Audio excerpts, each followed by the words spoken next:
soo dhawaada waa xilligeennii aan is update gareyn jirnay maantana insha allahu tacaala waxaan rabaa inaan idinla wadaago war yar oo ka soo baxay xafiiska maamulka madaxweyne Donald Trump warkan oo sheegayo ama amar ku siinayo hay-adda iyadu qaabilsan applicationada in ay process garayso USCIS United States Citizenship and Immigration Services ayaa waxaa amar lagu siiyey in ay joojiyaan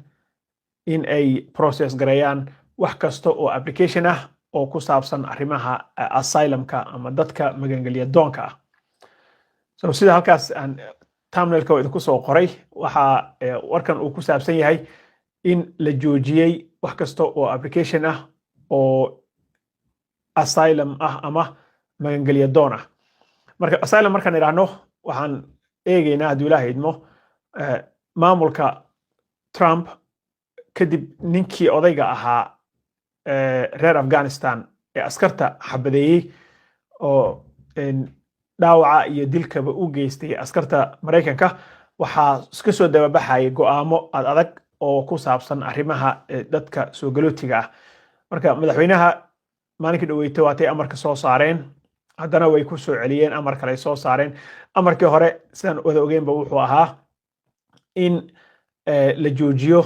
applicationada iyo soo qaadida dadka 19 dal ee hore aan u sheegnay kuwaas oo ahaa 19 dal oo bishii June uu madaxweynaha ku soo rogay amarkii ahaa travel banka.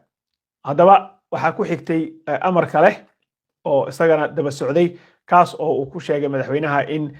dadka ka imaanaya Afghanistan aan wax visa ah loo ogoleyn dalkan qaxootina ay ku soo gali karin visa-na aysan ku imaan karin baasaboorkoodana aan la saari karin wax visa ah. So hadda maanta waxaa ku soo kordhay arrimaha kaysaska faraha badan oo ku saabsan arrinka dadka soo galootiga ah kuwaas oo ka socday dadka asylumka raadinayo. So asylumka waa magangelya doonka dadkaas iyaga ah waxaa u soo jeensaday madaxweynaha mar kale amarna waxaa lagu siiyey Joseph Edlow hay-addiisa USCIS oo iyadu ah in hay-adda process garayso application kasto ama green card ha ahaado ama I-94 ha ahaado ama citizen ha ahaade application kasto oo dalka Mareykanka soo mara oo qofka uu ku raadinayo immigration benefit waxa process garaysa oo soo mara hay-adda USCIS. Marka hay-adda ayaa mar waxaa lagu siiyey in aysan approve garaynin oo aysan ogolaansho siinin in aysan deny garaynin oo qofna aysan sharci u diidin iyo in aysan xirin kaysaska. So no approval ma jiro oo ma la approve garaynayo, denial ma jiro oo qof la deny garaynayo ma jiro oo loo diidayo qof kayskiisa closed laga dhigayana ma jiro. So amarka ayaa la soo saaray. Arrinkan marka amarkan soo baxay maanta ma wuxuu ka dhigan yahay sharciyan in hay-addaas ay joojisay in ay process garayso wax kasta oo asylum ah? No, waxa ay sheegeen hay-adda in ay shaqadeeda wadanayso immigration officerskana ee applicationka qofkii asyliga ahaa oo soo buuxsaday uu sii wadaayo qofka immigration officerka ah shaqada wuu wadayaa all the way down. Haddii fara laga rabo farihii waa laga qaadayaa, haddii interview laga rabo interview waa laga qaadayaa, haddii maaragtay processkaaga in la sii wado oo qofka immigration officerka oo gacanta ku hayo uu go'aan ku qaato inuu sii wado wuu sii wadaaya. Laakiin marka la gaaro xilliga decision makingka ama go'aanka marka la gaaro baa waxa uu joojinayaa kayskii halkaasuu dhigayaa waa pending, then kayska kale u gudbaya. So way wadayaan kaysaska way ka shaqaynayaan sida hadda ay sheegeen sababta su'aashaas waa la weydiiyey laakiin wax go'aan ah oo ay qaadanayaan ma jirto hadduu ilaahay idmo. Arrinkan markii la weydiiyey Joseph Edlow waxa uu sheegay arrinkan wuxuu hold ku jirayaa oo pause uu ahaanayaa ilaa inta aan ka hubinayna buu yiri in alien kasto qof kasta oo qaxootiya ama refugee ama asylum seeker ama qof green card raadinayay oo visa waxa raadinayay ilaa qof kasto aan si fiican baaritaan ugu samaynayno sidaas la midana and screening to the maximum degree possible buu yidhi heerka ugu sarreeya oo baaritaan ah inaan ku samaynayno oo macquul ah heerka ugu sarreeya oo baaritaana maximum degree possible meesha ugu dambaysa inaan la gaarayno dadka postkan ama sheekadan holday ku jiraysa so dadkii hore hataa loo process gareeyey oo sugayay approvalka oo let's say darbikaboodka ahaa oo waa hore ka xareystay looyaro oo work permitka iyo ku shaqaysanayay social security-ga iyo laysanka caadiga haystay oo keiskooda hataa uu dhadhowaa maanta waxaa la geliyey holdigan la geliyey madaxweynaha wuxuu sheegay in all countries ay yihiin markii hore wuxuu ay ahayd 19 wadan oo hadda ka hor travel bank lagu soo rogay hadda dhexdan waxaa laga dhigay third world countries wadamada dunida saddexaad dadkeeda ay ka yimaadeen baa laga dhigay now hadeerna waxay u guurtay sheekadii in la yiraahdo all nationalities wadan kasto oo dalkan Mareykanka asylum ka soo doontay muwaadinkiisa waxay sheegeen in aan loo ogolaan doonin in la process gareeyo applicationka actually waa la process gareynaya laakiin in la dhamaystiro oo lagu soo gabagabeeyo in arrinkan approval denial ama ogolaansho ama diidmo iyo nay ama in la xiro case-ka marka approval denial iyo closing of the case midna ma jirayso bay yiraahdeen arrinka isaga ah waa ka soo horjeedaan 19 wadanna maaha wadamada third world countries oo hadda uu sheegayay oo dunida saddexaad ka imaadayna maaha now waa all nationalities amarkan ayaa saakay ka soo baxay madaxweynaha xafiiskiisa Joseph Edow oo isagu ah ninka haysta USCIS-ta ama hay'adda ku fogan in ay arrinkan process garayso applicationadana waa ay ku raacday so dadkaas hay'addaas waxaa loo sheegay no denial no approval no closing of application asylumka especially arrinka waa isugu soo dhigtay arrinkii hore green cardka waxa uu noqday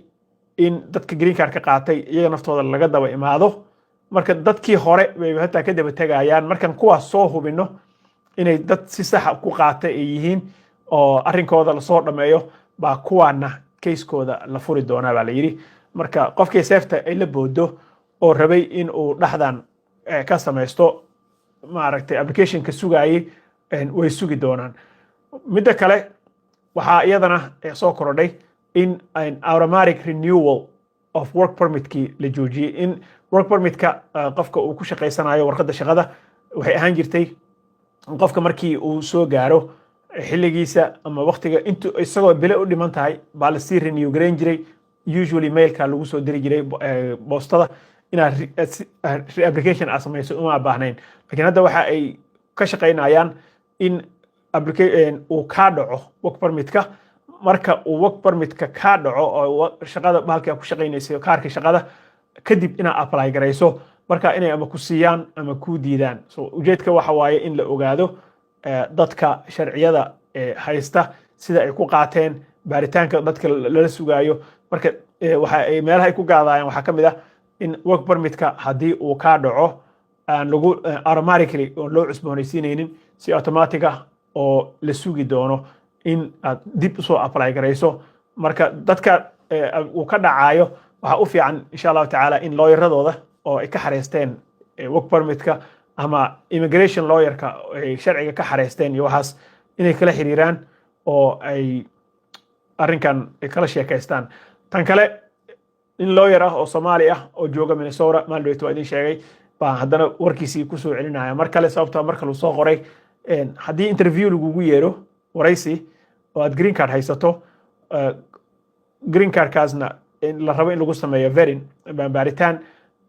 ama aad sugaysaba interview in lagugu yeero usually green card-ka qofka lama interview gareyn jirin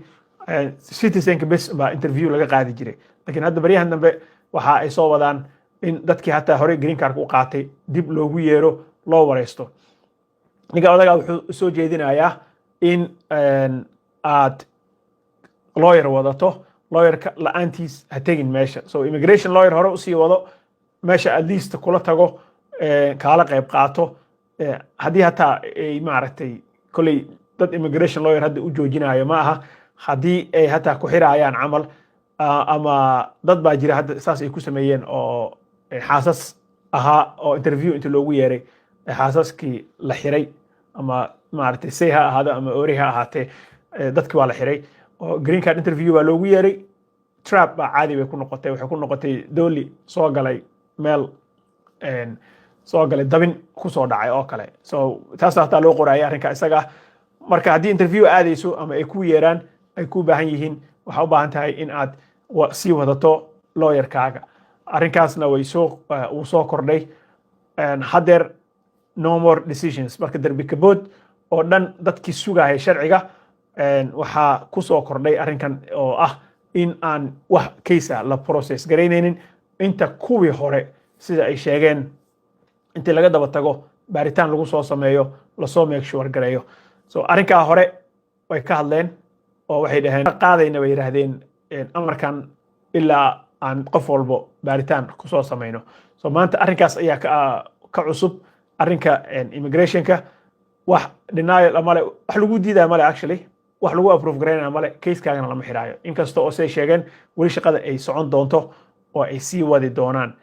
arrinkan ayaa ka soo cusboonaaday arrimaha immigrationka marka asxaabta markasta igu xiran oo igala soo qayb qaadata programka waa idinka mahad celinaya intaa ayaan kusoo koobaynaa insha allahu tacaala until next time waa mahadsantihiin wasalaamu calaykum waraxmatullaahi wabarakaatuh